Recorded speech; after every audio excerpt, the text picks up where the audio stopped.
Arsenal 6, Sevilla 0, and we're going to get into that and a little bit more, and a lot more, I should say, in a bit.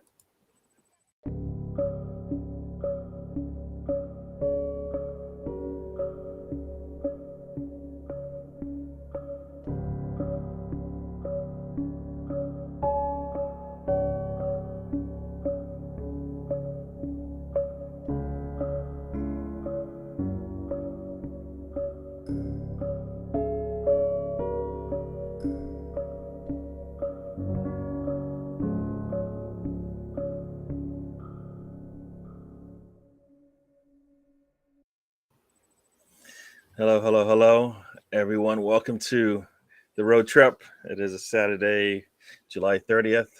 We are less than a week away from the Premier League season. Yippee! Summer's over. Window's not, but summer's over. Football's coming. Hello, and I've got my crew with me. Got my friends with me. Got my co-host with me. Hello. First up, Sam, how you doing? I'm very good, Gary. Thank you very much for having me as always. It's always a pleasure to be with you guys. I hope you're well. Yes, we are. And Mr. Tom, how are you doing? Greetings, Sam, Gary. Deliciously polite as always. I love it. Perfect. And we got one of our first friends that have joined us today. Stephen, welcome. Morning, gentlemen. Morning. I guess it's 12 now for me, so it's afternoon now, but a little early evening for you guys. Oh, we got some other people joining us as well. Des is joining us. Welcome, Des. Craig, AFC 87. Welcome to the show. And we'll go ahead and get started. I know before we get into, I think there was a game this morning, at least morning for me. I actually got up and did the undercover, I guess, secret thing to watch the game, as you guys know what that means, and I got to see it, so that was pretty good. But before we do that, Mr. Tom has some information that'll be good for some of you, I guess. Yeah, I saw there were some football games on today, and you may or may not be interested in football. I don't know. You might just like listening to me and Sam's English accents. But anyway, basically, I was going to run through. Oh no, there's two of us. Unbelievable. Yeah. So basically, I've always wanted to do this. The EFL Championship, and Burnley won 1-0 at Huddersfield. Blackpool beat Reading by 1-0. Norwich lost to Cardiff. Like Norwich lost. I thought they would win sweep every game like they usually. Not yeah. So Norwich 0-1. You canary cunts. Anyway, Rotherham drew 1-1 with Swansea. Got to keep the Welsh teams out of the Premier League, ain't we? Really, if we're being honest. Blackburn beat QPR 1-0. Luton and Birmingham played out a 0-0 draw. That's one to watch. I'll be watching the highlights of that tonight. Hull beat Bristol City 2-1. Another exciting game. Preston drawing 0-0 at Wigan. Again, can't wait to watch the highlights of that. And most importantly, Millwall beat Stoke City 2-0 with 2 goals from a certain loanee called Charlie Creswell, who was loaned from a team called Leeds United. Scored both goals on his debut and he's a centre-back as well. So 2 goals on his debut as a centre-back. I'm in chunk because team has on the body. So all in the championship on average of 1 or 2 goals per game. 50 sorry, there's 1-0. Cool. You are breaking up a little bit there, so I don't know what it is. I don't know if it's what it is going on there, but you're breaking up a little there. So yeah, just breaking up just a little bit. We can't get to hear you as well as we would like. All right. So as you saw there, a lot of football has started in England. Championship has started.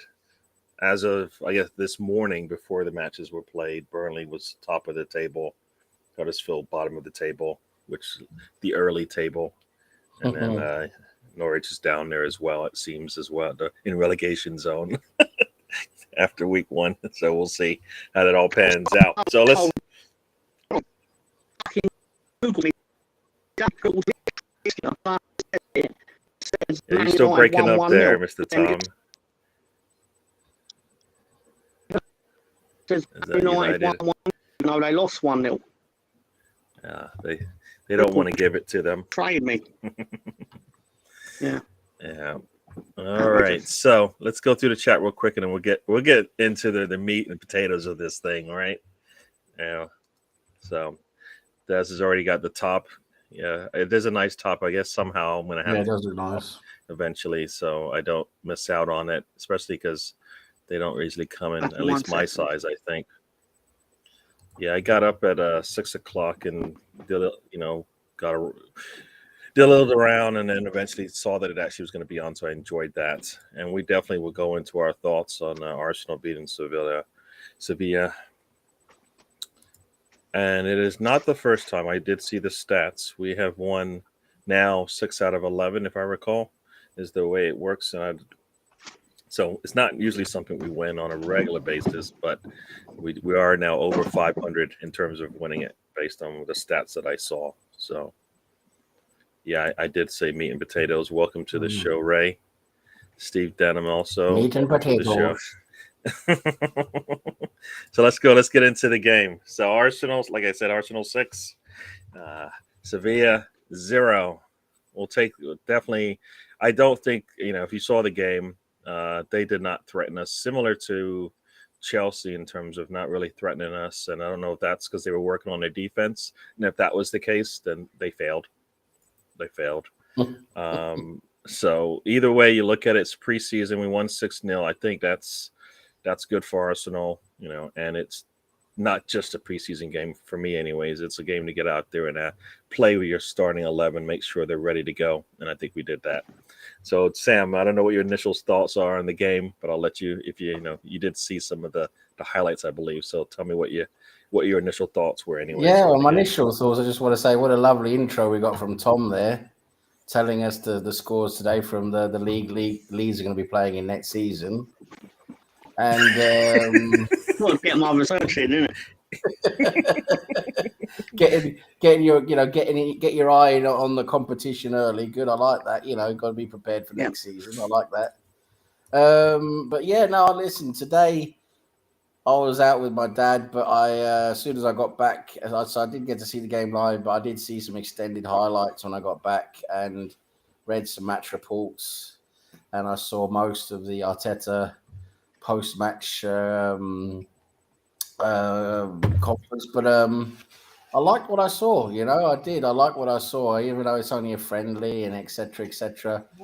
What I really like, what I'm seeing with Arsenal, and it's been an ongoing thing now throughout our pre-season.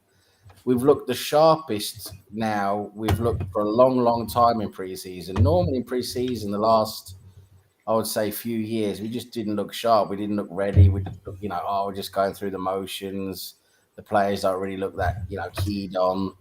But now we've been looking really sharp throughout the preseason, which I really like. And the way we're playing, obviously now Arteta, you can see he's playing with most of the first team that is available because he wants those guys to obviously play together now in the way he wants us to play. We're going to be pressing higher up the pitch. We're going to be pressing in a slightly different way than we did last season. And it seems to be working really well. And the fluidity in the way we play and the way Jesus, he seems to be finding a really good relationship with Saka and Martinelli up front. The midfield seems to be working well with Zinchenko linking up. I think it's really promising what we're seeing. Yes, it's still only friendly games and preseason, but like I said, the way we're playing and the attitude we're showing and what we're actually doing on the pitch is looking a lot better than I would say for a long time. And it's actually, dare I say, it's got me a little bit, thinking a little bit positively ahead of the first game, thinking, we could have a good performance, hopefully, fingers crossed. We could have a good opening game performance against Crystal Palace. No, definitely. The first 5 minutes of the game, and as you said, as Steven said here, the first 5 minutes of the game, it looked like, all right, we're just feeling our way around. I think we were a little loose on the ball, but eventually we kind of settled into it. And after that, we didn't look back. I mean, it was that front three for us looks really good. They contributed a lot, and we can get into the stats, but they pretty much were the front three players, much less the starting 11. They all contributed a goal or assist. So going forward, that is really good to see. I don't think our defense got much of attention. Didn't have much to do, but when they did, I believe they cleaned it up quickly because things did happen where we kind of fell asleep. But going forward, we were pressing them the entire thing. I mean, 6 goals. I mean, we got 6 goals, and I'm happy to say, I don't feel like we missed that many opportunities where I felt really bad about it. Like sometimes you see Arsenal come in and we get a lot of opportunities in the box and we let them go, and we're like, crap. This time we looked really good. We jumped on a lot of the loose balls that were in there, which is also something we haven't seen that often from the team, is that we're up there ready to attack, and then even if they do get a stop or block or interception, we're there to pick up the mess and put it home, which we did a couple of times today, I believe. So yes, really good display from the team, pressing up high with the young players. Yeah, I like what I'm seeing from Jesus is he seems to have that real nose for goal. He's not just like creating chances himself, by being in the right position and being on the end of what you should be on the end of. He's also sniffing out, those balls in positions where you normally don't really see our strikers normally that we're used to being. He's got that real nose for goal, and it's really great to see the way he gets in there and gets those goal scoring opportunities. It's very different from what we've seen from the likes of Aubameyang, Lacazette, going back now. So I'm really pleased to see it. Jesus is looking so sharp. I've enjoyed what he's brought, and I think if any of the team take a little heed the warning that he provides in terms of the example that he's presenting and continues will be really good, because that's what he's showing. This is how we do this thing, and I like it. If that's what Arteta wants, then this is really good to see. So I'm taking it. I'm enjoying it. Mr. Tom, I don't know if you had a chance to either watch the game or if you saw any replays or what. I've seen bits of it. I saw the Seville goalkeeper kick the ball out to one of your players and then got nutmegged instantly, and it was great. That was a nightmare for him, that was. If it was in the 90s, it would be on every videotape of football bloopers you could imagine. I don't know if you remember those or anything like that, but they used to be able to get compilation videos of basically mistakes being made in football. The funnier, the better. That would be on one of them instantly. Definitely. It was amazing. I was in awe. Yeah.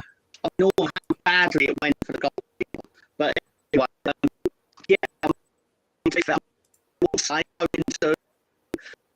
you won 6-0, winning 6-0 in a friendly. You just go, it's only friendly. It's better than it's friendly. Because at the same time, Ville very quickly realised we probably took this invite. I don't want to win the Emirates Cup as much as I thought I did. And the performance of that. So exactly. If we would have lost 6-0, we would have been a complete meltdown, of course. We would have been in tragedy mode and people would have been throwing themselves off of bridges all over the UK. But, since we won 6-0, we could take a breather and at least try and be positive about it. Like I said, yes, you've always got this element. You're playing a team that's not, at their sharpest. It's not the middle of the season. It's not a competitive game. Yes, we get all of that. Despite that, they still played with a few of their very good players. They had Jesus Navas out there, who's a very good player. They had some, decent players.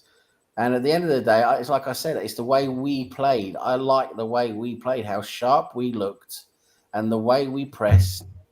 The pattern, how we pressed higher up the pitch, forcing them to make mistakes and give us the ball higher up the pitch.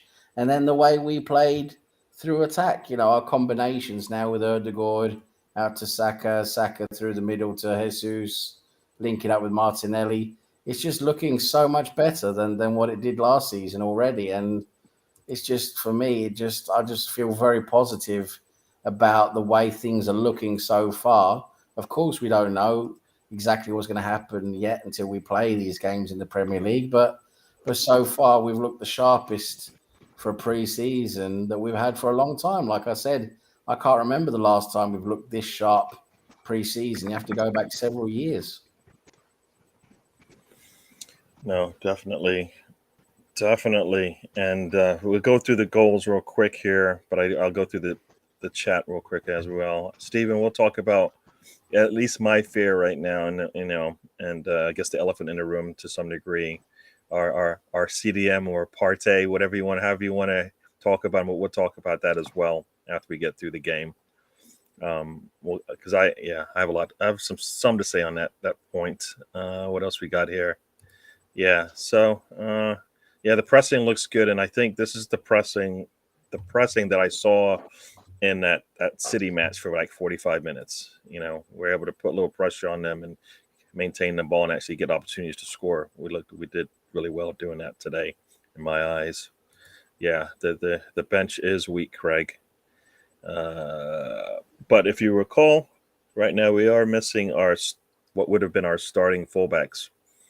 That's two. Vieira is supposed to be he's supposed to be a big surprise for us, and then Milsofro as well. So if you take those four players, if they come back somewhat healthy, that's four players that definitely can start for Arsenal, right? So yeah, I think Kieran Tierney's in training as well, isn't he? Yeah, sorry, did I miss Tierney? No, I said the two fullbacks. So yeah. Yeah, sorry, I didn't hear that. Yep. Yeah. So yeah, I think if we can get our guys back onto the pitch, we'll be fine in certain areas. I'd like more depth, but that's four players that we didn't. If this was last season and we lost four of them in preseason, we'd be like, damn, it's over, right? So we've improved in that sense. The Assembled has joined us. Welcome to the show, and Why Not is in the house and with his usual greetings for everybody that wants to know where he stands.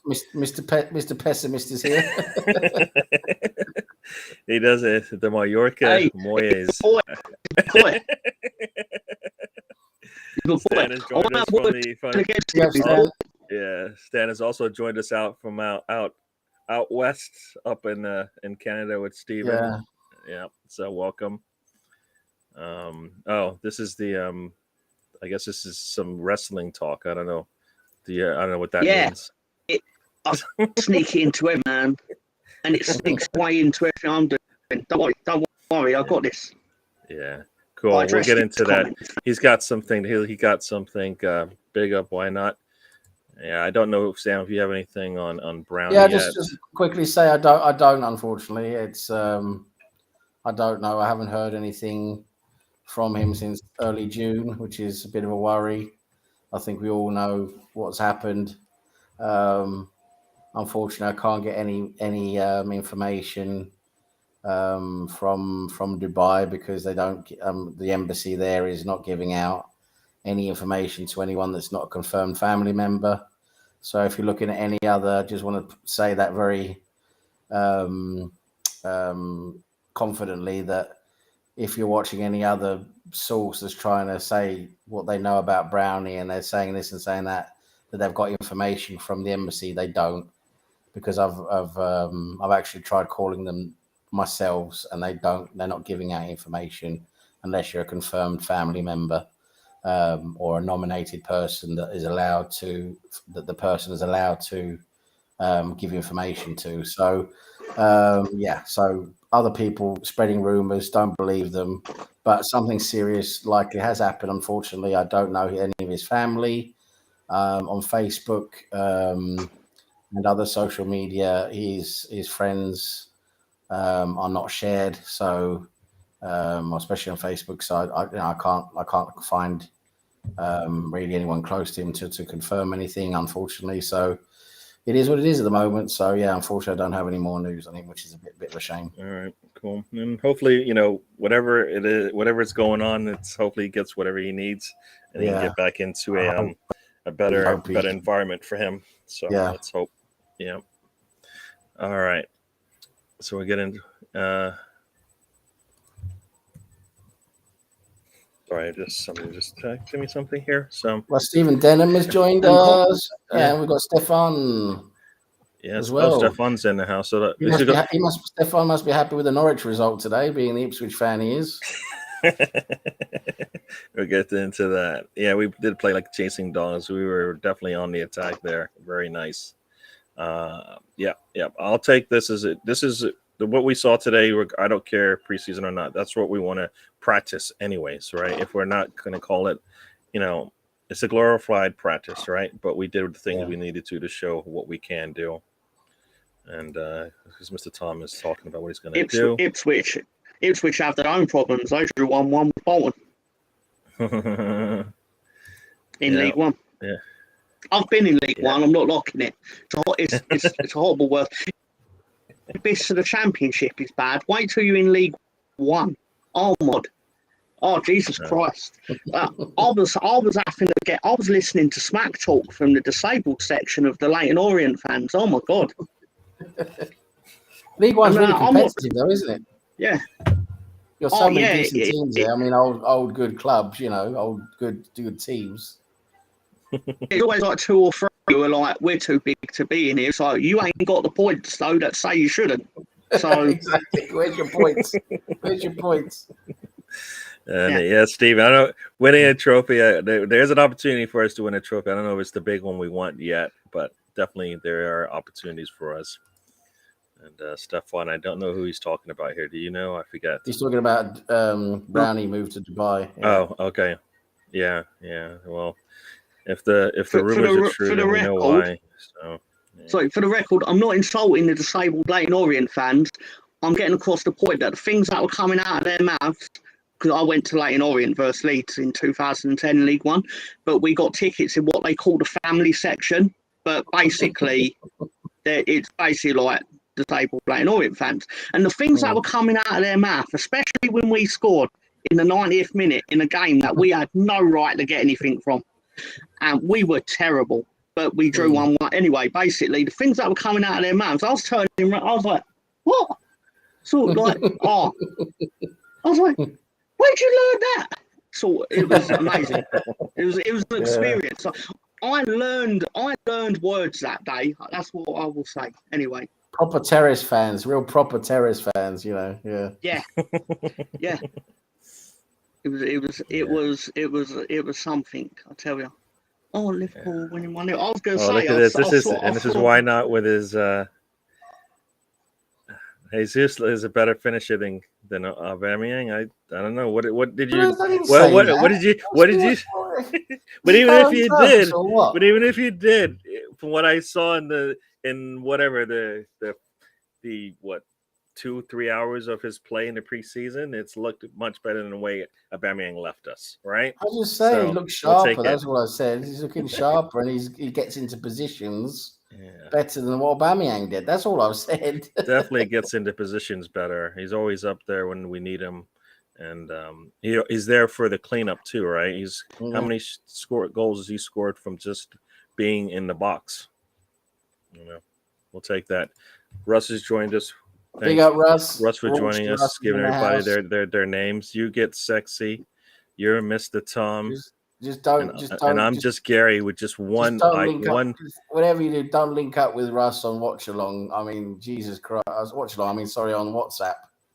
Jesus Christ, the stuff he sends on WhatsApp. Bloody hell. Well, I think I'm on a group chat, so he doesn't give me any. You probably get the nice dirty stuff that he might have. Yeah.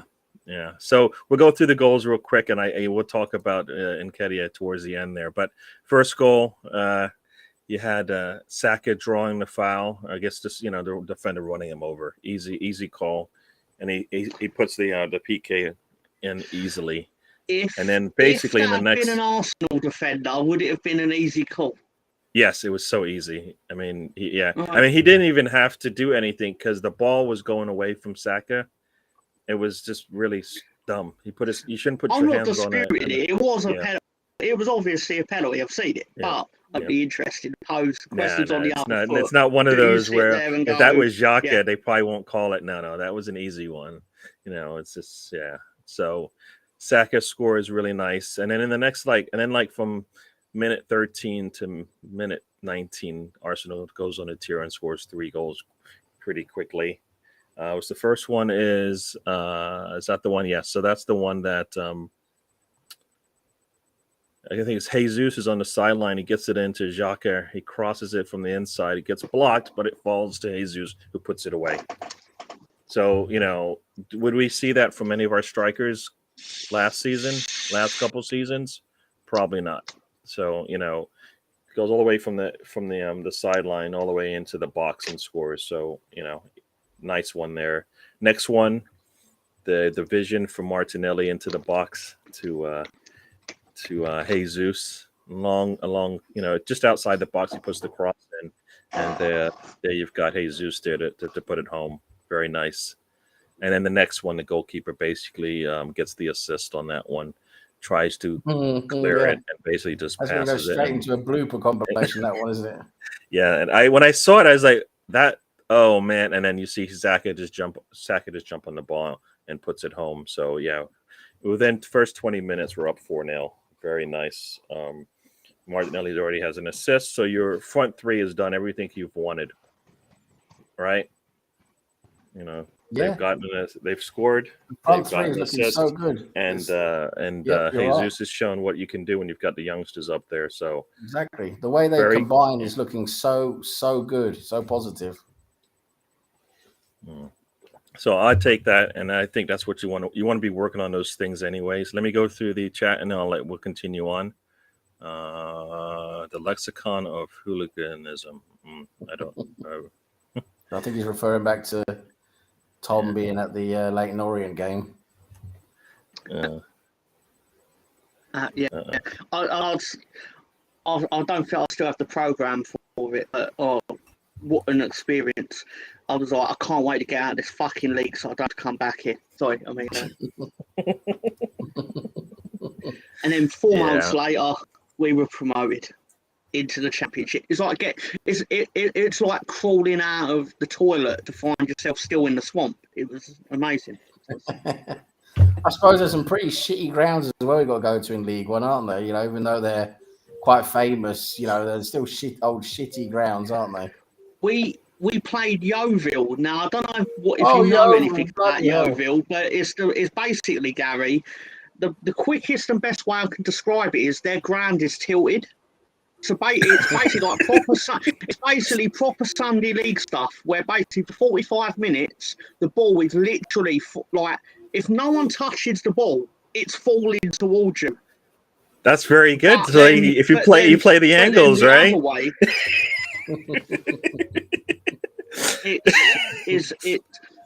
we basically scored a goal against them where we basically put in a free kick from about 40 yards out, and the wind literally sailed it in. Like, you couldn't even sit there and go, it's a great free kick.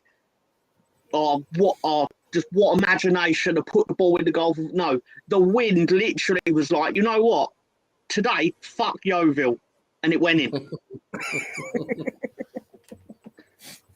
And yeah, so you basically have the natural elements condemned within League One in some places. Nice. Nice. So we got ironically, when we played Yeovil, one Luke Ayling was in that team. Yeah. Oh yeah. I think everybody's wants to. We'll get to the party talking in just a sec. I'll go through the rest of the chats and then we'll get into that. I don't know what this album is. Jesus is. Well, there you go. I guess you know what, he's getting the opportunity now, and we're going to give him the chances. So yeah. He made a Twitter just to talk to me. Yeah. Oh, Russ. Wait, you know what, Russ? From what? Creepy as I made it sad. Well, Russ, if if it sounds like you're worse than what Sam is. So with pictures probably. So I think I'm all right. And you know what? There's no way I'm going on a WhatsApp just me and you because I know what you're gonna put, and I don't want to see it. I barely want you to even say it. So don't say it. And these guys are buying shirts in Motorhead. I've heard the name. I don't know. Is that rock and roll? Is that Motorhead, punk? yeah. What is that? Motorhead, that's good old heavy metal, isn't it? Oh, heavy metal. Okay. Yeah. We are Motorhead. Yeah. Yeah, we'll see what Harlan does. I think, what is it? They're down a goal already. I didn't see who scored. Yeah, I but, saw a Trent Arnold fluked in a It goal. was. Yeah. It was Trent Alexander-Arnold, I believe. Yeah, the assist cross. from Salah. It looked like Okay. a cross that just went in the goal. Yeah, Basically. the Yeovil wind might have taken it in. Yeah, Yeovil. No, Yeovil. that was Xhaka. It would have been a red card because he would have probably taken him out low for no reason at all. So yeah. Time to play the game. What? Yeah, That's right. They're going to sneak I in don't- here all the time, Gary. I don't know what any of that stuff means. I'm gonna have to. It's You guys are fine. gonna have to give me a tutorial on all that stuff if I want to keep up. It's fine. So, I don't remember. I don't remember this goalkeeper, but I guess it sounds like he did. We saw remnants of him today. Yeah, let's see here. Right, yeah. Bloody hell. Yeah, the attacking players definitely playing well together. Oh, this is this is Stan really, keeping it classy, as they say, right? If they could have You lifted stay their classy, mate, wheelchairs, Morgan. they would have thrown them. And Russ has a little bit to add it here. Yeah. Oh, look at it. Everybody's going on. Oh boy. I should be moving off. It's not that kind of show, Gary people. Satellite, I want to discuss all 6 goals we scored in great forensic detail, and I've got your And you- comment section. We threw wheelchairs on the pitch. Like, yes, yes. It's a road trip, so you know what? Road trips go in whatever direction they go, and I guess you bring Mr. Tom on the road trip, you never know where it's going to go. And Do you know people The were very Sam's been upset nice so last far. night. Sam's The been fan nice so circle far. can do the forensic analysis, can't it? We can do the more, high level, keep it well, All right, Brown. Des, thank you for joining. Yeah, so we are having fun now. The one thing that did come up in the chat, and I think we will just get to it because it sounds like people want to hear what we might have to say about it. And this is the second comment on it, but this is the one that kind of concerns me in terms of Partey, regardless of whether what's happening with him actually comes true and is confirmed. I kind of feel like his replacement, we definitely need someone, and we don't know where that's going to go. So for me, I guess I haven't really wanted to talk about it because I've always felt it was not my place, and we don't have all the information, which is still true. As far as the media reports are, nothing's been confirmed that it's him. But they've not named that it is this certain individual that everyone suspects it is, which I'm not going to name in case. Yeah. No. Nobody's been named, but people have been accused online now. So that's been out there, right? There's been a Instagram or whatever post or whatever going after a certain player. So Wayne Rooney's wife would find out who it was. Oh yeah. So no, but in reality, I always thought we needed to have cover for both our fullbacks and for Partey, or for our CDM, and the fact that we haven't, to me, is a risk. Just like the risk not getting a striker in January. So, I don't know if any of you guys how you feel about that, but I think we need cover in the middle. If we go down a man in the middle there, be back where we started because I don't know who can replace him. I think the thing is, Partey's position's always been a position we need proper covering anyway, because we don't really have it. We don't have that type of player he is. I mean, we've got Lokonga, who's not quite that type of player. He's a bit more of an 8 again, maybe a 6. More a forward thinking 6 than a deep lying 6, and he's a bit more of an 8 as well. And then, you know, we don't really have anyone else. I mean, technically we have Torreira, who is just not good enough. I don't care what anybody says. The guy is just not good enough. He's 4'3", and he's just not good enough. So him staying in Fiorentina there in Italy, trying to play for them, that's just fine. We try and get rid of him. But yeah, I mean, we definitely need, no matter what, you know, I'm not going to touch anything with Partey because, you know, there's nothing confirmed there, and the police, you know, you've got to let the police do their investigation, and apparently it's already been done, and charges are not going to be raised. So, you know, really, there's no real issue for Arsenal or him. But the thing is, we don't have cover, and we need someone for that position. There's talk of Tielemans coming now, which again is not that position. So yeah, we do. If Thomas Partey gets injured, or if God forbid something happens again with that investigation, things go completely pear-shaped, even though it looks like it's finished. But if we lose him for a long period of time, you know, again, we're going to have to go to that double pivot, you know, where we're having 2 deep-lying players to make up for him. You know, he can play by himself basically as a single pivot, which frees up a lot more going forwards in attack. You know, going to a double pivot is just not, we're not going to work the same way. It's not going to be as fluid, and it's not going to work as well. We're not going to get the same results. You know, it's going to be difficult. So we need to find that type of player who can play single pivot, who is, you know, maybe I'd like to find a good talent who's really talented, who can maybe push Partey a bit, you know, not have to like be at a level where, you know, you have to keep playing him to make him happy. You know, someone who can, you know, come in and sort of like develop and push Partey a bit at the same time as not having to start games. I'd love a player like that. I'm not into all of European football at any level to be able to say who that could be at that level, at that talented, you know, younger talented level. But I'm sure there are players who can match that criteria. So yeah, that's for me. I hope we do bring in at least someone who can cover that position, as well as a Tielemans and a winger. I think as well would be good. Yeah. And just I'll go through some chats and let Tom talk as well on this one. Yeah, I think he left just when I started really getting into Arsenal. So I think when I first started looking at Arsenal like on a regular basis, he was on his way out, if not gone by then. So that's why I don't remember him. So I missed him. Lucky for me. Yeah, this is you guys had a lot of talking here about our CDM situation. For me, I know people say, well, if you take him out, who are you going to replace him with? I think either just a true CDM, because I don't believe he can just, you know, he's not a Basuma like, and he's, you know, for me, I think we prefer him to be box to box if we had a CDM, but we don't. So those are the types of players I think we should be going for. Even if we go with a double pivot, I think it doesn't help us. We've seen it doesn't work, and not with the players we've got. And I don't think they've improved since last time we've seen them out there to say it's going to work.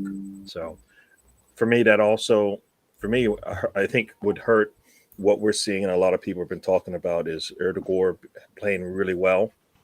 I think if you take out Partey, I think that he's going to have to take on a little bit more responsibility. And I don't know, for me, I don't know if that's what if he's going to be able to do that and then be able to continue to perform the way he has, having to do some extra work there. So, you know, I think that's going to be that's an issue for me. So that's why I think we need to definitely bring in somebody. And yeah, lots of talk about the Partey thing. You guys are chatting along about that. I don't know where he went with this one, but I was talking about Torreira. We're a little behind. I'm a little behind on these things. I'll try to catch up, and then we'll let Mr. Tom talk here. Yeah, I mean, I think there's something there, and for me, I don't understand how the team can. For me, it looked like they kind of kept Basuma at bay for a year, and within like, I don't know, it seemed like a month or two, just like be okay, we're fine with what's going on now. So, you know, we'll see. you guys talking about. I just want to say that when it comes, there's always that saying, "No smoke without fire," but those you can't always trust the evidence either. You know, that's the thing. You can't.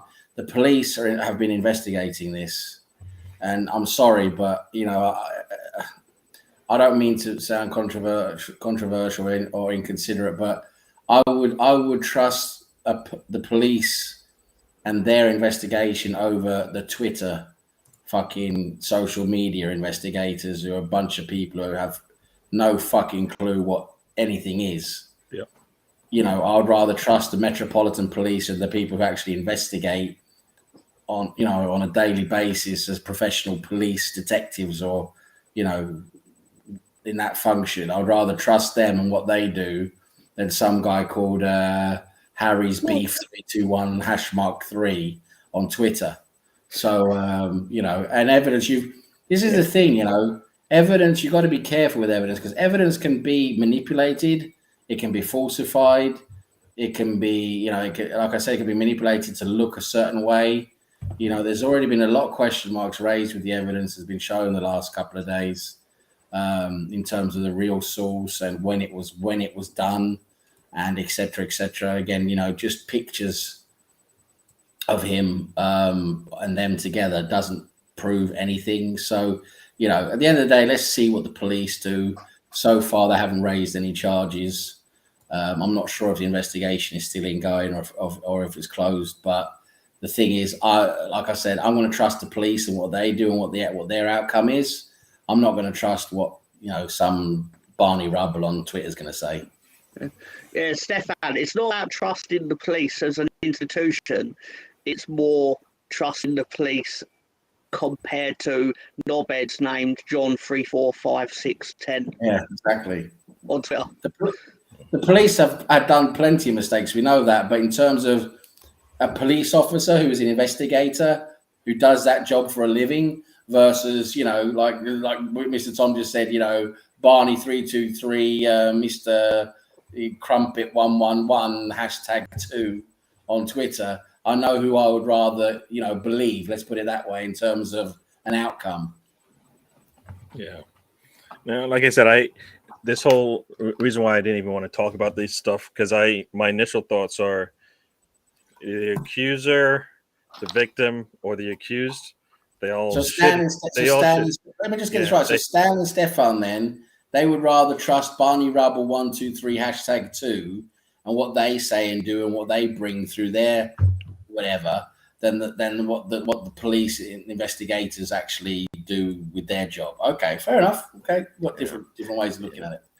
Yeah, like I said, for me, like I said, the accused, the victim, and the accuser, for me, they all should have their privacy and support, and the way that, at least the way that it's, you know, officially being, you know, reported, they can pull out 90% of the information, and you're supposed to figure out the rest yourself. And people are doing that and trying their best to do it, and I think that's where things go. That's where you have problems. So, and if it's true, then somebody is a victim. If it's false, then the accused is made to look a certain way, and that's not actually true. So, and that also affects any future, you know, victims that are out there. So for me, that's why I'd rather not even have all this information out there.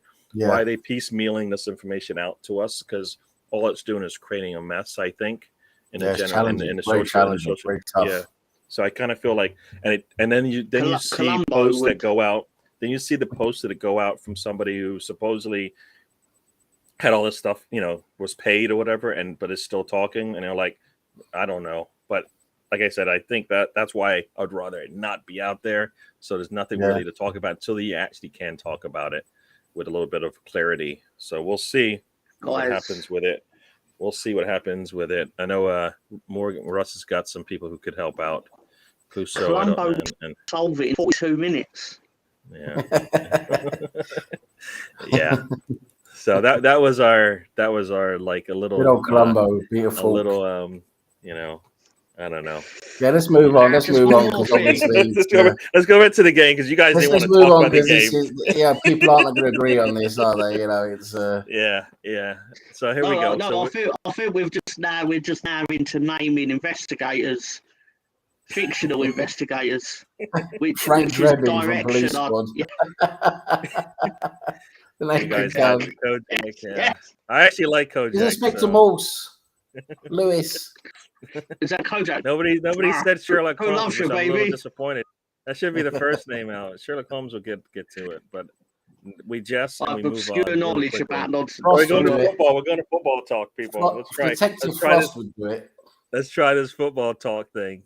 Sorry I started it, but we're gonna move on. So we'll get into the football. Like I said, Arsenal in 20 minutes, 4 goals. Then things started to settle down a little bit for the rest of the next 20 minutes. There were, I don't know if Arsenal. Sometimes for me, Arsenal does seem to turn off the press that they have, the style of play that they're doing for no reason at all. And I think we saw that for about 20 minutes left. About 20, 30 minutes into the rest of the game until we scored again. Going to halftime. We kind of let Sevilla get a little bit more control of the ball, like we've done in the past, but they weren't able to get much out of it. I kind of like our back four, and I'm happy to see them playing consistently back to back games. With that in mind, I think Tomiyasu and Tierney, there's one, no rush for them to come back, and two, maybe we'll be fine, all right, and maybe they've lost their job, which I think in some people's eye might be okay. And if that's the case, we're missing a center back, right? if that's the case, then we're missing a center back. Holding can't be the first center back off the bench. I think Tomiyasu is going to get his place back. To be honest, I think he's better at right back than Ben White is, and then Ben White is going to become backup for Saliba and Gabriel, because Gabriel and Saliba, they've been incredible together so far. I think they're going to form an amazing partnership. You can't keep Ben White on the bench. Well, yeah, you can keep him on the bench if you're going to play. If you're playing a back four, like it looks like we're going to be doing. Well, like a back two with two forward-thinking fullbacks, basically, or backs. I don't know what to call them. They're not really wing backs, are they? But no, it's just because I think I think Arteta feels we can push further up now with Saliba and Gabriel, because they're both so quick. They're so athletic and dynamic and quick that if we lose the ball, they can recover. They recover so quickly. No, I definitely like that. Definitely like that center back pairing. Big guys, like you said, and really they're young, so they can keep up with what's going on there. Saliba looks really good. I think Zinchenko might have taken Tierney's place, because Zinchenko, I think, can do a lot more than what Tierney can. God bless Tierney. He's been fantastic. But the guy's got chocolate hips, and you just can't trust him. So I think Zinchenko can give us more. He's got more into his game. I've seen some people say the one thing that Zinchenko doesn't have is the one-on-one defending. That could be, if he's left out there on an island, I guess many think he can't get the job done there. But I think he gives us everything else. So, with the pairing behind him, what's this? Oh, a forward-thinking center back. I don't know. I didn't mean to click on that, but no, he's right. Des is right. Saliba is, he's great with the ball as well, and just so quick in recovery, so fast and athletic and strong, and I think he's so far, touch wood, he looks like he's going to be very good for us. Yeah. How does a Huggy Bear get into a conversation about I don't know, the man is solving anything. It's gone downhill now. It really has. We've got Father Dowling in there now. Bloody hell. You guys don't want to stop. We're talking football though. Anyways, yeah. No, I mean, I like you said, I think I like that pairing, and Saliba brings something a little bit different than White does, which I do like. Yeah. Got to bring I in don't that guy from Seinfeld who was the library investigator who came to Seinfeld looking for Oh, his books. that man 30 is years the later. best. You know, he died. What's his name? Anyway, That investigator, special Bookman. library investigator, whatever his name was. Yeah, he's the next one. It was Bookman. Yeah, Bookwood, I don't think was it? we're Yeah. getting 50. We're not getting a 50 for Tierney. Not with those. Not with the injury He history. bloody No. hell, the guy can't play 4 games. His Yeah. What his kind of hamstrings man are made does of cotton know wool. vision freeze-dried crystals? Yeah. No, I get it. I just, for me, I'm happy with what we got so far. Yeah. If White can back up the center backs, I'll take it. If Cedric can back up Tomiyasu, I think you'll see White come in. I think you'll see White come in the Europa League and in the cups. So he'll be getting games that way. Mm-hmm. So he will get his fair share of games. Yeah. I got a flash for you, Joy Boy. So I'm still doing Library Cop.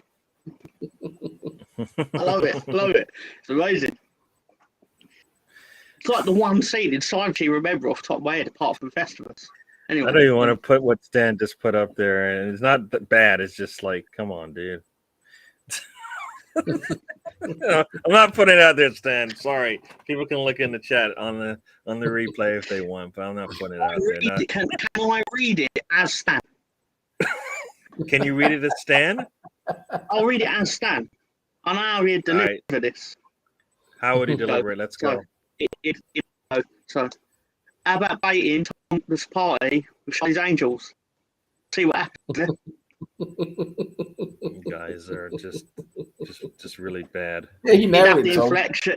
You nailed He'd it, have the Tom. inflection. He'd have the inflection at the end where he lets your mind answer the question, even though we all know the answer. It's great. It's great. Yeah. The funny fucker. Funny, not funny, but we shall see what comes out of that. So we'll get into our next 2 goals if you guys want to chat about that. So we'll see.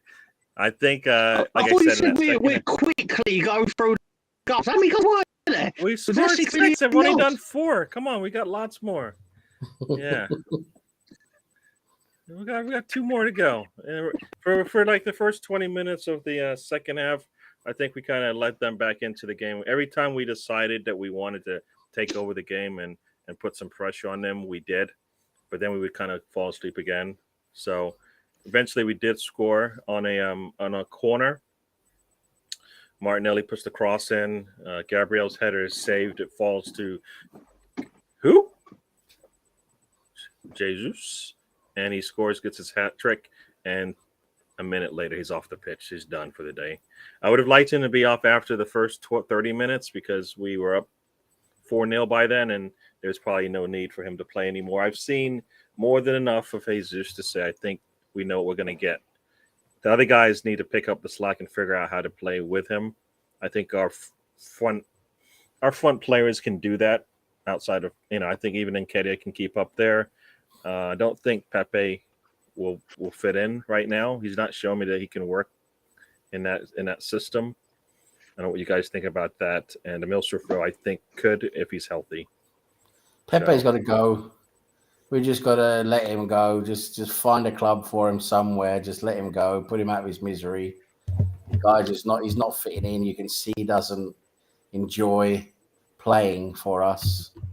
The guy, unfortunately, just hasn't worked out. It's not his fault. The fee we paid for him was exorbitant and it was fiddled by Raul and all of that. It's probably given him, a lot of, he's probably put a lot of expectancy on his own shoulders with that and everything. But no, just let him go. I think that's a position we're going to be bringing in, maybe a winger who's going to cover there because, we just have to be truthful. Well, Pepe's not the guy. He's not good enough. I know it sounds ridiculous, but the way Reece Nelson's been playing in pre-season, he looks better than Pepe. That's my opinion. Yeah. Reece Nelson looks better than Pepe pre-season. So if we have to keep, I'd rather get rid of Reece Nelson as well. But if we have to keep either of them, Reece Nelson or Pepe, I'd rather keep Reece Nelson. I know it sounds silly based on recent seasons, but that's where we are. But yeah, I just hope we go out and get someone else in that role. There's I know there's a few targets out there. But yeah, Pepe just doesn't look like he's part of our future, does he? Yeah. And we'll get into the last score, and then we'll figure out how we finish off this show. But the last goal, a really nice one. I think it actually starts with a pass from Xhaka. You've got Martinelli tiptoeing in the midfield line. Stays on side.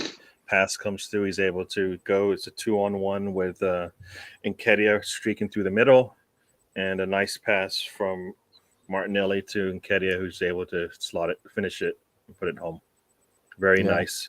Very nice. Very nice. Nketiah scoring a goal from when he had to run at least half the pitch, I think, is a good thing, because nobody probably thinks they can see that from him.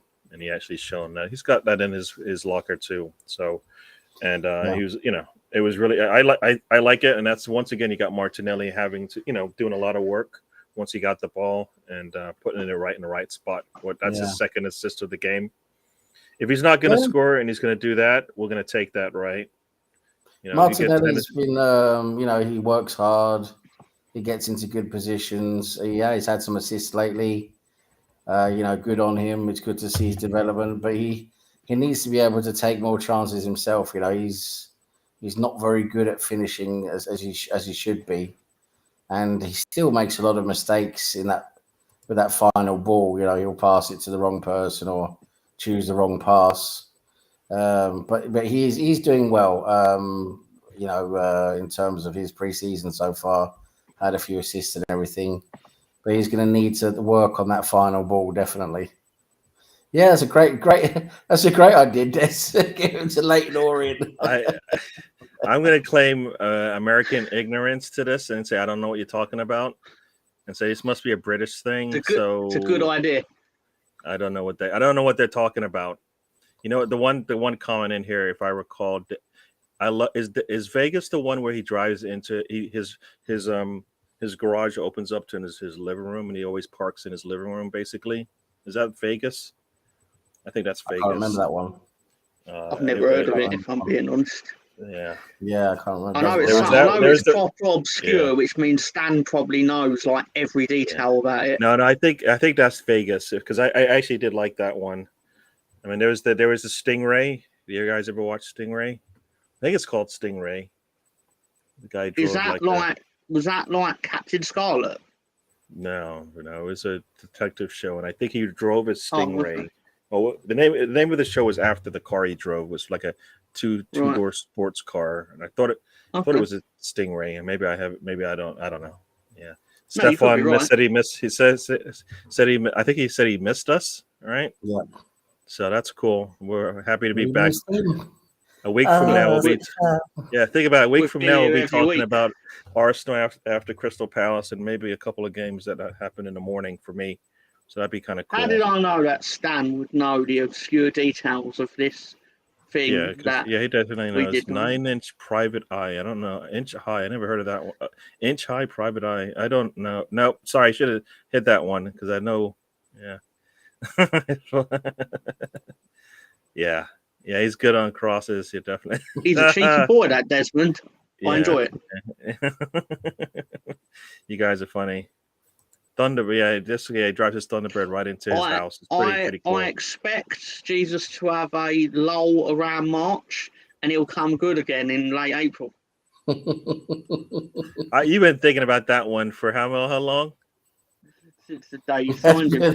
He's worked on that one for a while. It's like Dracula doesn't play day games, only plays night games. No, nobody had to recover from you. We kind of missed you, Stefan, as far as I'm concerned. So yeah, don't stay away from us that long.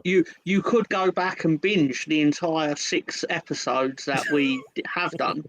Like if you miss us that much. True. I mean, there's at least 5 hours and 12 minutes of content of juicy goodness. We do an hour and a half each time, so we're talking a lot more than that. Oh yeah, Robert Urich, that's the guy. I like him. He was really cool. Yeah, definitely rugged actor. Yeah, really cool. Yeah, you should watch some of it. I don't know if it's that dated, but I think it was really cool, that show. I I enjoyed love that. 80s stuff. I love the Knight hair's Rider. shit, the fashion's crap. It's great. Yeah, no, Knight I Rider. like that one. I can't remember the show. Stan, you gotta remember the show. The guy had a black sports car, 2 doors. I believe it's 2 doors. I think it might have been a version of the Mustang, one of the old Mustangs. Oh, I like you have the Mustang, but then you have whatever the name of it, the style of it was. So yeah. Oh, I know Arsenal Misfit. We certainly did not forget Charlie's Angels. If you scroll back about 8 minutes, you'll find we did not forget Charlie's Angels, thanks to a certain Stanley the Manly. Oh, this show, I don't know. I'm gonna get taken off. Not really, but because I'm so tame, they probably look at it and go, "No way, no way, this was actually said on this show." And they look at 90% of the material. Yeah, and it's a. I guess I'm getting these messages later than you guys. You're probably looking at the live feed. Boom, I'm boom, just looking at the boom, ones boom. right here in the tool we got. So that's the game. At the end of the day, the players that contributed with big stats. You got 3 goals from our man up top, Jesus. 2 goals from Saka with a PK. 2 assists from Martinelli. Very nice. Both assists from him were really good. His head is up. I think there was one where he got to the goal line, put a cross in. I was like, yes, that was really nice, and we'll see a lot more of him doing that, keeping his head up. He'll see people. I think was it him that did it, or it was Saka on the goal line, put a back pass in, and Xhaka was complaining because he didn't go to him, and I was like, no. That's when he's supposed to shoot. Let Saka shoot before he passes back to Xhaka, please. And then you got 1 goal for Nketiah. So if you think about it, our front 3 players all contributed today with goals or assists. And we'll take that. I did like Airwolf. Yeah. I did like Airwolf. I don't know if you guys What like was that it. Yeah. No, it's not Jim Rockford. Yeah. I don't know. I'm gonna have to look it up because now I got my mind thinking, moving here. But so that's the game. 6-0 Arsenal. Any final thoughts on that, Sam? Yes, I have 2 final thoughts. I'm gonna one now and then one for the final thought when we go. But okay, the one is I saw a bit of the post-match press conference as well, and Arteta actually said that there are going to be more signings. So let's hope he sticks to his word, and let's see what happens. It'll be very interesting to see who those signings are. But I hope he delivers on his word, and we get another 2 players in at least that really bolsters our squad. That was the first point I was going to make. I'll make the last point when we go. Yep, I just found it. Stingray, Nick Mancuso. Ooh. Yes, I've heard of that name. Yeah, Stingray. That's a good one too. I like that. So, detective show from back in the days, as I like to say, back when we were youngsters, or at least I was a youngster. And I think Sam. I don't know. I think am I well older than you, Sam? I'm 41. Yeah, I am well older than you. So yeah. So there you go. I am the oldest on here with the least amount of knowledge on football. So there you go. Oh, everybody loved A-Team. Come on. B.A. Baracus. You got Face. I love Face. You gotta like Face, man. And the crazy guy with who flew all the helicopters with him. Murdoch and all that. Yes. The Face. Oh, here we go. This is one thing we can talk about. Well, that was going to be my final point, Mr. Tom, I'll say my piece and let Mr. Tom say his, and then we'll let you finish up when we head out of here. So, Mr. Tom, anything about the game that you want to say before we move on to our next topic? Yeah, congratulations on winning another Emirates Cup. I looked into it yesterday and discovered that, shockingly, Arsenal are the team that have won the Emirates Cup the most times. I know, I couldn't believe it. 6 out of 11 times. Come on. I know that's a fairly strong ratio. I mean, it's impressive. It's almost like they're going to give us our own cup. Yeah. It's almost like it's it's your own competition, but you've done well. At the end of the day, I doubt many teams will turn around and say that they have had a better pre-season in terms of results in friendlies and performances and things like that. Because I think you've won every game, have you not? Although your under-18s did lose to Slough today, or yesterday. So, I'm sure no one cares about that, but I just wanted an excuse to say Slough, which was the setting of The Office, the English version. Yeah. Just lovely Slough, lovely bit of England. That is just grey and fucking decrepit. Yeah. So our Emirates Cup is at the level of the Audi Cup. So there you go. Yep. Nearly.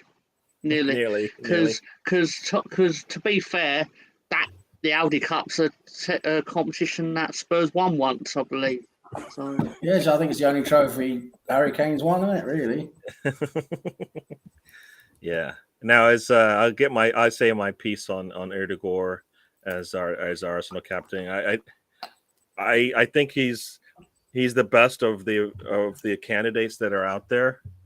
I want him to be more captain like though. No way, no time, no way, no.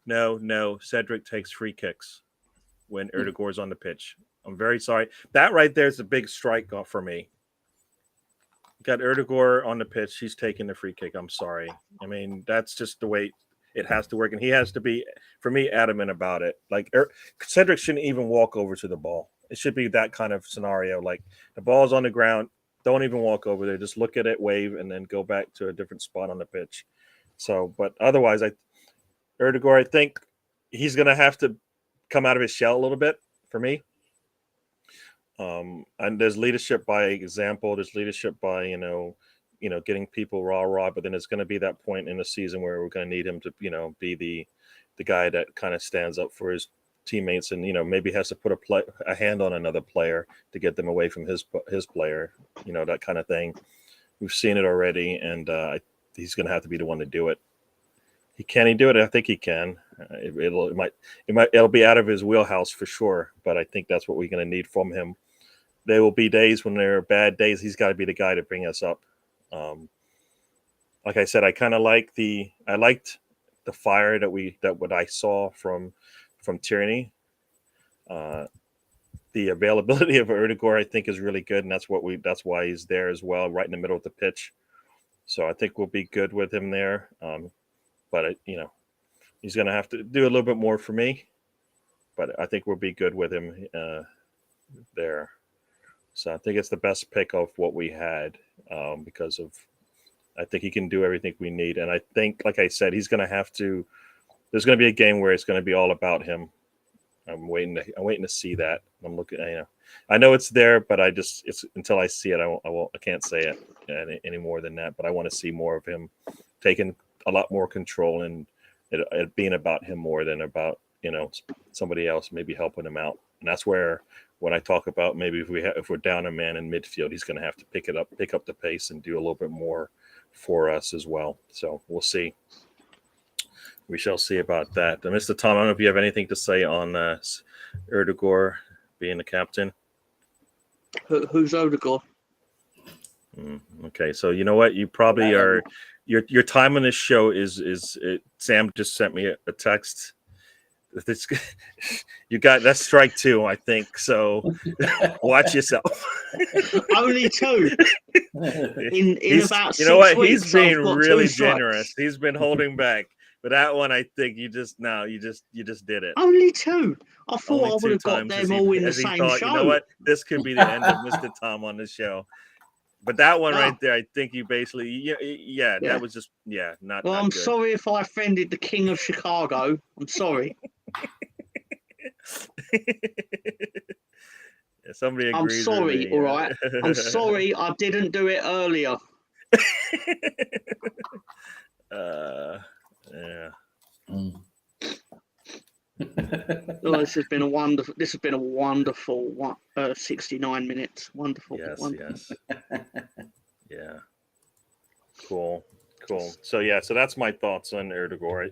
I'm happy he's there. You know, he will be on the pitch all the time, and I believe he's learned some from what he's done over the last 18 months for us, and hopefully he knows what he's gonna. There's gonna be some things he's gonna have to do that will hopefully be new for a lot of us, especially me, in terms of how he's gonna lead the squad.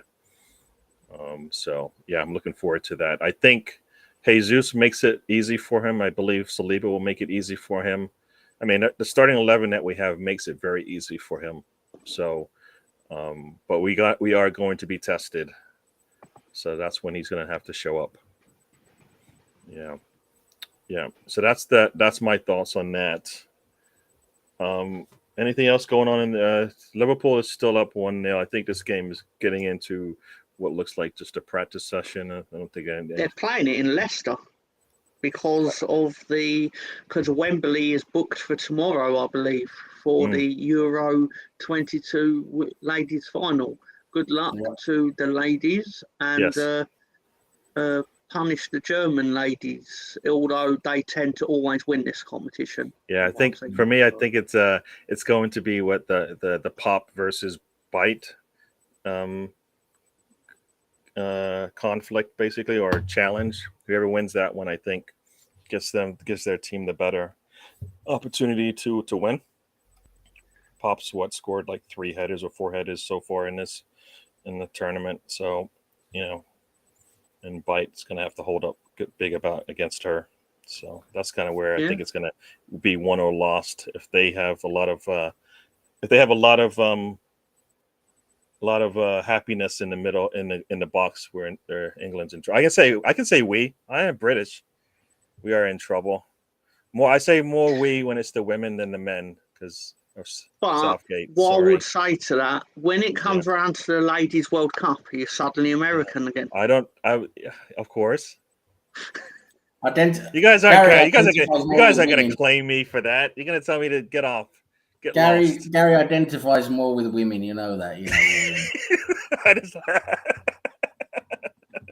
His feminine side. I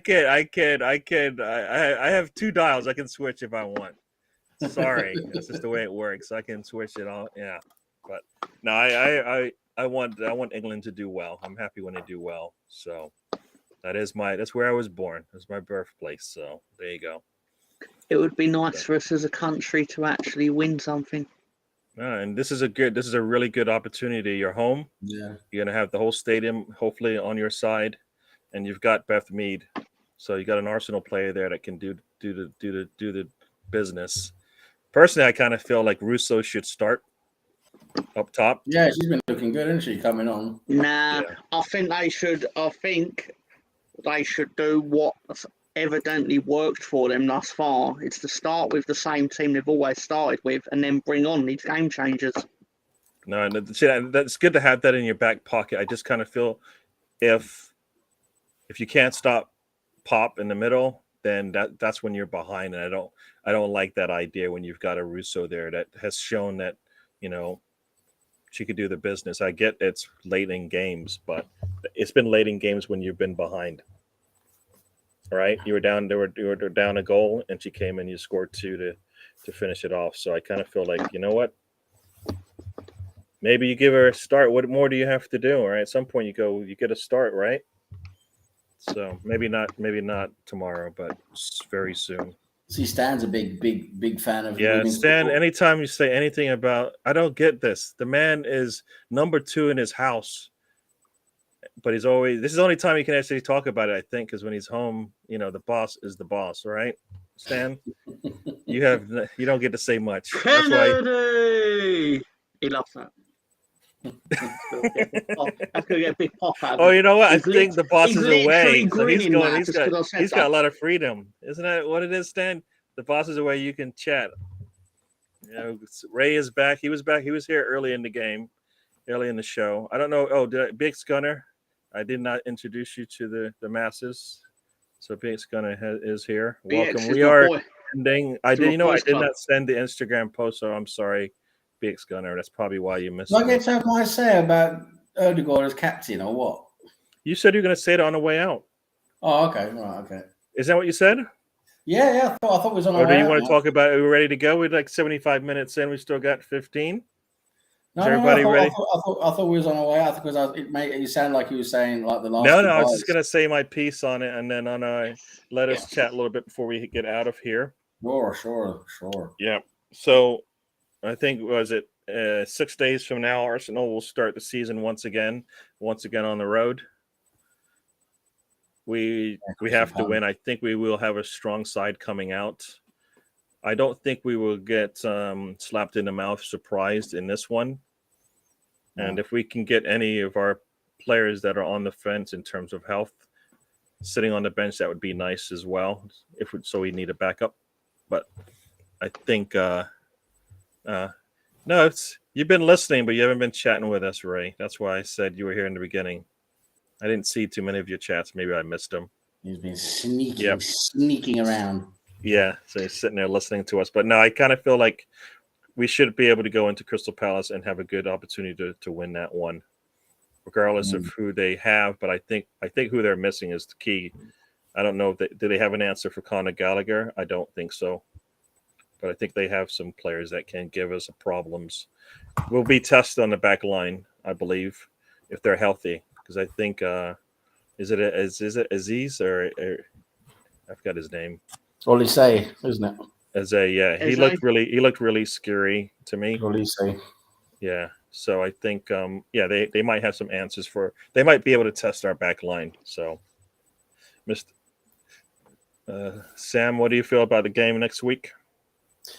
I think we're going to be in our best position to start well and do well in that game for a long time. Because as I've said previously, we look sharp in pre-season for the first time in a long time. Our players are actually looking up for it and motivated and ready to go, which bodes well. I think we'll start a bit more on the front foot and be more up for that game. Whereas previously we've seen the last few seasons, our pre-seasons have been very flat. We've been looking very poor really pre-season, and then we start. That's the way you start. I mean, you prepare. I mean, you play as you prepare, right? So when you have a poor pre-season, things aren't really working pre-season. You can't expect the first game or two or even three to go very well. That's just the way it is. So I feel positive about the first game at Crystal Palace because so far we're looking pretty good, pretty sharp in pre-season. Yes. And Mr. Tom's doing some kind of seance thing. I don't know what he's doing. Yeah, sorry, I'm channeling Mystic Tom. I've seen the future. All right, I can tell you what's going to happen. This time next Saturday, we're going to be sat here and we're going to have followed one of two paths. One path will be that Arsenal did really well on the Friday night, and your comment section will be filled with people that have decided you're going to win the league or finish in the top three, or you're not going to have done well and normal service will have resumed with doom and gloom and all kinds of magical goodness. And either way, I'm going to be here all for it, live only on the road trip. Yeah, he's gonna have his cape and his hat for the next show. Yeah, I seen it. but seriously, I'll be the same. I'll be saying like, "Oh yeah, Leeds gonna do all right this year," or I'll be, "Oh God, we're fucked. We're so fucked. We need to buy another player." Yeah, I just had to look and see who you play, and you're playing Wolves, of course. So, but you are home, so that should be, good for you. At least you're playing home. It's a rare chance for us to start the season in a good position, because last season we was away at Man United and the season before we was away at Liverpool, and it was like the Premier League were like, "You're definitely going to start with no points," and I was like, "Yeah, you're probably right." So, and they were. So, who are you starting against now? Wolves, Leeds. Oh, you're going to the Molineux, yeah? No, they're home. No, it'll be at Leeds. Oh, it's at Allen Road. Okay, right. Yeah. So it's a rare chance to start with a positive result as such. Yeah. Yeah. We've got to come Yeah. out of the gate. Really. Yeah. I mean, it's a good chance for us in the sense that Wolves are not really known for their attacking prowess. So Yeah. they're probably going to sit back and try. They'll either try, like they did against us last year, they'll try and score early and then just sit on the lead. So we've got to just punch them until the wall breaks down, basically. And, Yeah. and hopefully we will. Yeah. Yeah, I think a lot of people are more confident now with our first game of the season, and as some said, they want to see how you guys utilize the money that you got from the two players you let go. So we shall see. Who'd you buy for? Who'd you buy for Rafinha? Well, we bought Sinistera from Feyenoord. What level is he? I don't really know much about him. He played well in he basically was like played really well in Holland, played well in the Europa Conference League. At the end of the day, we're trying to replicate the Rafinha business model of buying someone who's potentially good, giving them the platform to be really good, and then making a massive profit on them down the line, which is what you should do. Realistic, like in our position, we need to be buying players for 15, 20 million and selling them 50 and 60. Yeah. And then you rinse and repeat ultimately. I mean, if you're not doing that, then what are you doing? That's true. Yeah. Colonel, welcome to the show. And Sam didn't know I could actually rent him, so he's doing this for free. So That Colonel, do you know they made on that fucking Arsenal chat, that fucking Arsenal live stream? I said about Mark Viduka's goal against you, our only win against you in the last 19 years, right? I made a joke about it. It wasn't a joke. We factually did beat you in that day. But anyway, and I believe it's the lad who runs the channel went, "Oh, time Mr. Tom out for 5 minutes." That fucking cunt Colonel actually did it. Colonel's not too happy with me. I had John Smite create he created a one of his famous pictures of me on the head of an Arsenal star, and he decided to use Henri, and Colonel was not impressed at all. He was not happy with that one. I think basically, as he said, that's where he draws the line. Ian Wright, okay, I guess, but Henri, nah, can't do it. But I liked it anyways. I said it. So before we go, I did see Bargav has joined us. Welcome. Yeah, we did talk about the game. You see the beginning of it, but yeah, Arsenal 6-0 over Sevilla. Jesus looked really good. Our front three looked really good, and Keda even got in the scoring when he came on. So I think we've got our answers up top right now. Just need to get a lot healthier. Our midfield, I think, did a lot of good work in the midfield, kept things quiet and positive and moving forward for us. Back line was not tested. I don't believe as much as we want them to be, but I think they did good when threats came through. So similar to the Chelsea game, except for we scored a lot more goals. So we'll take. I'll take that. We need, I think the little bits that we've seen from Saliba when he's needed to stand up, he's done a really good job doing that. So we'll take it. We shall take it. Yeah. And this is, Sevilla's strongest team, though. I mean, I think they lost one of their players, right? He's on his way out. So I think they're going to have answers, but we'll take it. Stan's laughing, I guess, at Stefan's comment there, which I did not understand. So I don't know what this netball thing is. It's a sport like basketball, but worse. But worse. It's like a crap basketball for women. Okay. All right. So as we do head out of here, I'm gonna let everybody have their say. We'll go with Mr. Tom first. Mr. Tom, do you have? No, I've been thrown off. I've been thrown off guard by the appearance of Mr. Ward. I'm assuming it's a Mister. Anyway, yeah. Do you have a question of the week? I can find one. All right. Wasn't sure we were. Yeah, it won't take me We long. do it every show. Come on, stop this. All right. Yeah. So basically, no. Of course, I have a question, Gary. Let me just Okay. stall a bit while I find it. All right. No, seriously, I'll find one. It's fine. Okay. How was the 1968 European Championship semi-final between Italy and the Soviet Union decided? By coin. 68. We're done. Good night, everyone. Does that mean Sam's answered it? We move on? Yeah, it was a coin toss. Coin toss. Wow. That's crazy. Yeah. I don't think Colonel likes your association with the club that you're part of. So It's just you're just leave gonna it. You get- Let me You get be the banned. bigger person, right? Give Colonel Ward a lifetime membership to this channel, all right? I don't want him timed out. I don't want him banned. I don't even want him so much, mate. Like staple his eyelids to the top of his head so he has Good to one, see Stefan. every fucking second of this show. A Clockwork Orange, you know. Yeah,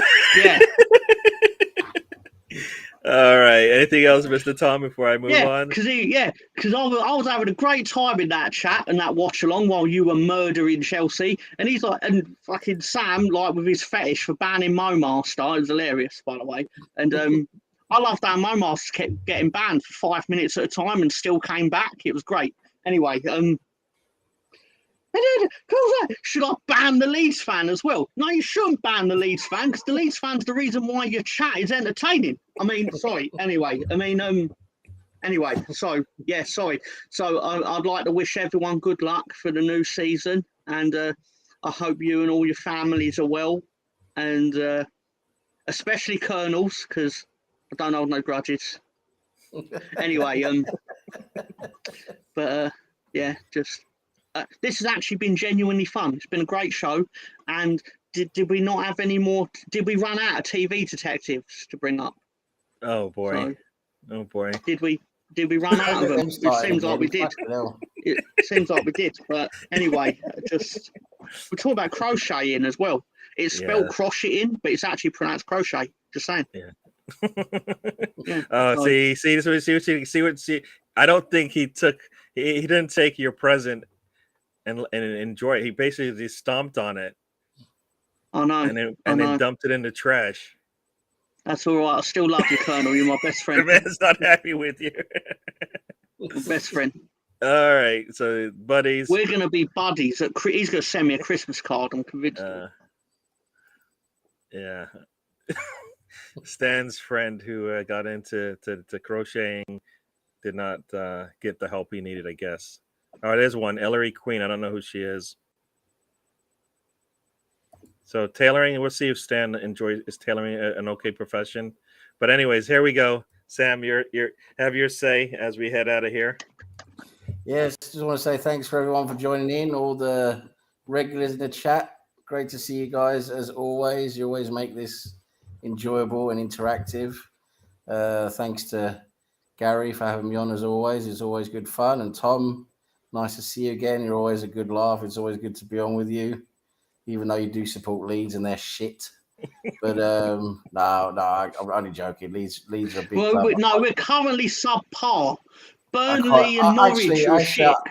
Actually, Leeds is not a club I really hate, to be honest. I really don't hate them. Anyway, yes. So the whole Arsenal announcing the new captain, well, basically making it clear today that the new captain is Martin Ødegaard. And, it means a bit to me personally. The world is small and it means a bit to me because, where Martin Ødegaard is born and learned to play football, where his family from is a small, I would say, city, just not far from Oslo, called Drammen. There's about 80,000, 90,000 people live there. And it's a place where I lived for many years when I was living in Norway until November last year. I lived there many years, and I actually know Martin's father. I know a few of his friends, and I've met Martin a few times in Drammen, come from the same place. saw him come up as a kid playing for the local teams and that, and it's a bit weird now that my favourite team, Arsenal, that I've grown up with my family from London, etc. That the actual captain of my favourite club now, which is one of the biggest clubs in the world, is from a small place in Norway that I lived in, and I know his family, well, some of his family. It's just quite a unique, weird feeling that the world is that small. It really is, and now we have a Norwegian captain for the first time, which is pretty unique. I think he's a suitable captain. He's not maybe like your typical captain in terms of he's not going to go around barking and shouting at players. He's different. He likes to motivate and and get people going. He is quite vocal. He's also the captain for Norway, which does say something. The guy is he does show a lot of leadership on the pitch. He's always talking and supporting out on the pitch. Getting people to try and do their best. So he is a very suitable captain, and also, of course, he says the right things. He's got all the PR stuff and all that, which also, of course, it helps. So he's the right, vanilla flavor guy to do the job as well. After we've had some, you could say, controversial captains as of late. So I think he's the most suitable captain we have at the moment. There are a couple of other ones there, but like we said, there's injury concerns and other concerns there really that sort of keep them from actually taking the mantle. So I do think he's a suitable captain as well. I hope he has a good season now. I think he can step up now with the likes of Jesus playing in front of him. He's building a very good relationship with Xhaka. In the midfield, he seems to be building a decent relationship with the likes of Partey as well. It'd be interesting to see. Hopefully he converts some more of the chances he takes into goals, so he can score a few more goals, get some better numbers. But he seems to be the beating heart of our attack at the moment. There, a lot goes through him. There's a lot he does that people don't see because he's like the third or fourth last person on the ball before the goal. But he's done something, good in terms of picking the right pass, at the right time, releasing the player at the right time to get the attack moving. So he's a very integral part of the game. He will lose the ball maybe a bit more than other players because he is taking more of a risk. He's trying to find, a key pass instead of just passing it backwards. But I hope he has a good season, and I think he's a good choice for captain. And it's weird having him, in a good way as captain for Arsenal for me, with where I spent a lot of my life growing up and where I come from. So that's it. That's my 5p piece on Ødegaard, and I hope everyone has a lovely Saturday, evening, or wherever you are. Cool. Thank you, Sam. And our detective to crocheting now has gotten into the Waltons. So everybody's saying good night, Jim Bob. Good night, Paul. Debut goal for Alvarez. So yes. So now the game. I think somebody posted, or I saw somebody posted, it's going to be probably a 1-2 match, and here we go. We're halfway there.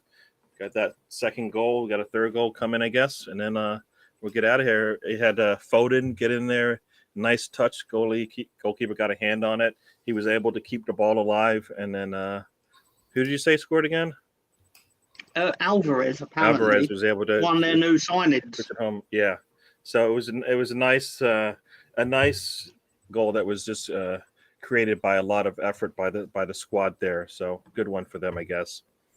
And hopefully all these games look like this. Yeah. I can tell you something interesting. Apparently, Erling Haaland had 8 touches of the ball in the first half, the lowest of every player on the pitch. Wow. And maybe that's why they don't need a striker, right? Maybe that's why they don't need a true forward. I'm not saying anything by it. That's just the facts. And they scored when they pulled him off, right? Is he still up? No, he's still on there, isn't he? I think he's gonna build into it. He creates he creates some noise in there. He creates some noise. He only needs one chance anyway. That's the thing. If he's only had 9 touches, he only needs, he doesn't need loads of touches to score a goal. That's the thing, So we'll see. Yeah, I mean, I don't think it's going to be an issue because I think eventually they're going to keep playing him because they don't necessarily need him, but once he starts getting into it, I think a lot of people are going to be in trouble, right? So I could imagine the look on Pep's face where if you went to him, if you said to Pep, "Oh, so one of your players scored on his debut." Good night, Colonel. Anyway, he's my boy. Anyway, you'd go, "I bet one of your players scored on his debut," and you'd go, "Oh, so it's obviously Haaland, right?" And Pep would be like, with his cigar, "Oh, all right, is it then?" Sort of thing. And he'd have the big grin on his face like, "No, I actually found someone else. They could score in their debut as well." So well done, Pep, and your scouting department and all that. So yeah, I mean, this Alvarez is probably going to be a good player. So I say probably. Yeah. Well, you know what? I think the system works. So if you have any sort of talent, they will get the best out of it. So as we are finishing up here, Stan told you all about Harland Erdegaard. I know I'm saying it wrong, but I'm not saying it. You're pretty close. You're pretty close. I'm close, but I'm not going to get it right. I just don't have the Norwegian in me, I guess. Yeah. So there you go. But no, so thank you for joining us, everybody who joined us today. We had Big Gunner, Stan, Colonel Ray joined us. We had who else did we have in here? We had let's go back to the beginning here because I think Steven joined us early. Why Not was in the house. Des joined us as well. Steve Denham, the Misfits, the other Steven. Russ actually joined us for a bit. Thank you for hanging out with us. Des, and I think that covers everybody who joined us. Thanks for joining us. We've got some funny fuckers in our comment section. Yeah, they keep it entertained. We could probably talk about nothing and still get some enjoyment out of it. So definitely, great bunch of lads. Yes. So we went all across the spectrum of information: football, detective shows, crocheting, the Waltons. Only here on the road trip where you don't know where you go. You know where you start, but you know where you're gonna go. I wish I had milk bottles so I could go like Warriors come out to play. Clink, clink, All right, and as I like to say, and I guess if you look in the little box up to the right of your screen, you might see something that's funny as well. But as I like to say, life is a journey. Don't waste the trip. Enjoy the ride, and we'll see you next week, same time after the first set of games are done. We'll talk Arsenal, Crystal Palace. We'll talk Leeds and Wolves at least, and probably whatever else is going on. So we'll see you then. DWTT will be back on Monday with the trip. So we'll talk about whatever there is to talk about since then. Hopefully there's some good news on the transfer rumors, but we shall see. So once again, everybody, we are out. Thank you, and good night, good day, and we'll do this again.